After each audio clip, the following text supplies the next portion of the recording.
We're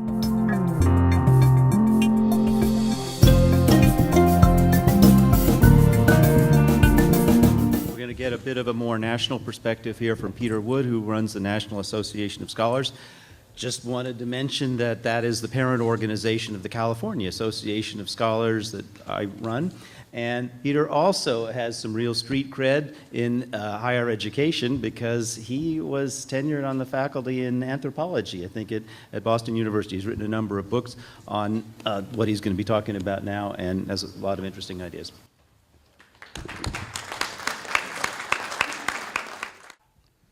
Well, we have in California a crisis. You're used to being out in front of things. The national moment calls for tearing down statues. Since Charlottesville, it's very important to go out and find the emblems of the old Confederacy and eliminate them.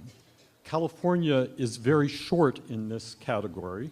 I've been looking around since I've been here and haven't found a single statue of Robert E. Lee. In Chicago, that's been repaired by tearing down a statue of Abraham Lincoln, a famous symbol of the Confederacy. But if you've been reading the Los Angeles Times, you know that California's ingenuity has not been strained to the breaking point. It has found the symbol.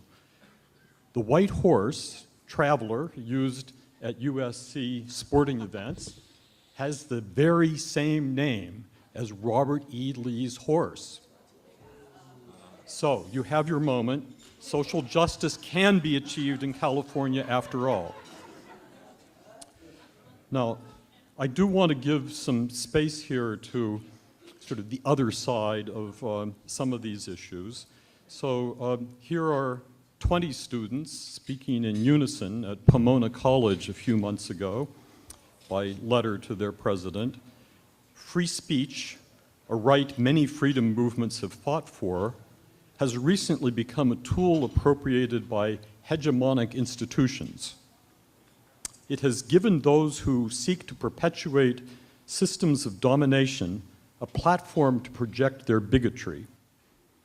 White supremacy has venerated the idea of objectivity, the idea that the truth is an entity for which we must search in matters that endanger our abilities to exist in open spaces is an attempt to silence oppressed peoples.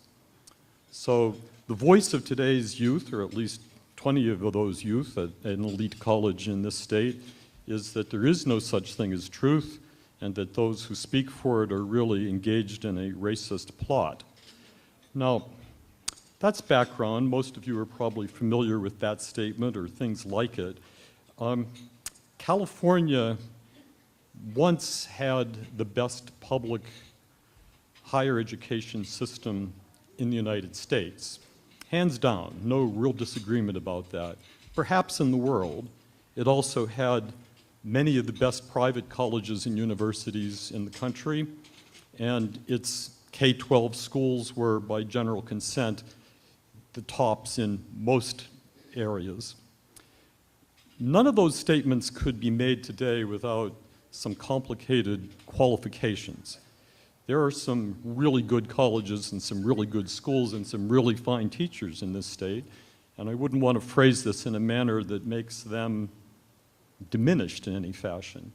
But the system as a whole has entered into a kind of decline. Whether that's a terminal decline or one from which we can recover is much the subject of this morning's meeting.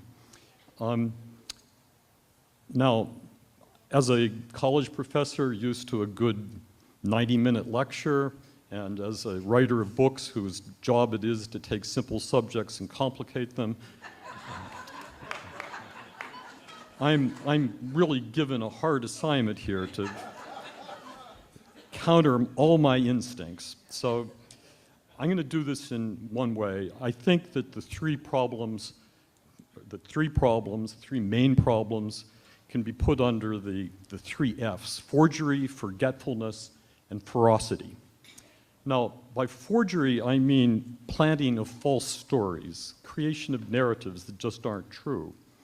Now, much of what's happened in California education has come by way of authoritative sounding pronouncements. This is true. Now, not all of this can be traced to the academic left. I think when Clark Kerr, now what is it, 60-some years ago, announced that the University of California was a multiversity, there was something very untrue about that. A university, as an institution, has to have some core, some center, some body that allows the pursuit of knowledge to have an order to it. And that used to be the idea of Western civilization. But as soon as we christened the university as a multiversity, an idea which took the nation by storm, what it meant was that we'd have many different kinds of excellence. Each field of inquiry could have its own standards. There wasn't anything to hold it together. It was a very mischievous idea. The Berkeley free speech movement pretended to be about free speech, but now we know it wasn't about that at all. It was about my side winning. We now have the Black Lives Matter movement, which teaches what? It's a false narrative about the United States being organized around the idea of oppressing blacks and nothing else. So forgery. Forgetfulness, that's pretty easy. I forget everything. But what I mean is losing our sense of what has happened in the past and what matters now. So all those things that no longer get taught fall into the realm of forgetfulness. I just happen to be seated beside a second grade teacher who has discovered the need to teach cursive writing. Cursive writing is something that we've just forgotten as a people. I've forgotten it myself, except for my signature. But in any case, the range of things that get forgotten have a lot to do with stuff that's really important to our identity as a nation. So, for example, the American founding now has been pretty much eradicated from the K-12 curriculum. It's there in a baby sort of way. By ferocity, I mean that lawless determination to impose your will on others. Now, there's an organization founded in California that almost perfectly captures the essence of ferocity. It's titled By Any Means Necessary. And they really mean that. By any means necessary can include killing people, and it does. Not that I'm posing a specific accusation against this organization, but its members are pretty lawless. The Antifa riot against Milo Yiannopoulos is ferocity writ large. That is some $500,000 of property damage, people peppered sprayed, people hit over the head. That sort of willfulness to use force to have your way is something that has taken form in higher education on campuses in California more than anywhere else. Well, now it's spreading across the country. Pomona College, which I just quoted the students there, in November of last year, just after the election, Pomona College paid to have students bused to an anti-Trump protest. Now, that's a kind of ferocity too. This readiness to forget the law, the rules of civility, gets combined with a willingness to do whatever you want to get your political way.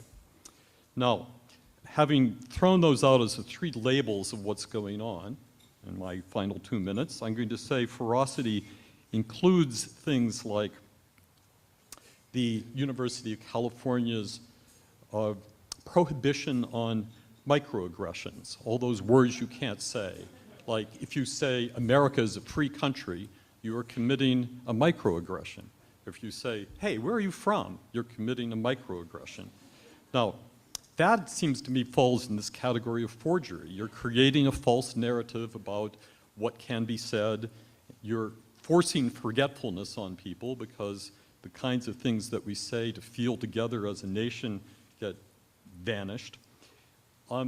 Note that these things are not just matters that happen in the classroom, that there's an entire bureaucratic apparatus around them that supports them and creates them.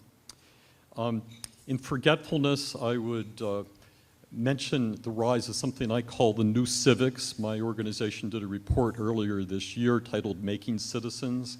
It has to do with trying to swap out political activism and teaching students to be citizens of the world rather than citizens of their own country. California is one of the very centers for this as it propagates across the country. And ferocity, well, I guess I'll leave it at this, that if that white horse at USC, Traveler, gets retired, that's ferocity. Thank you.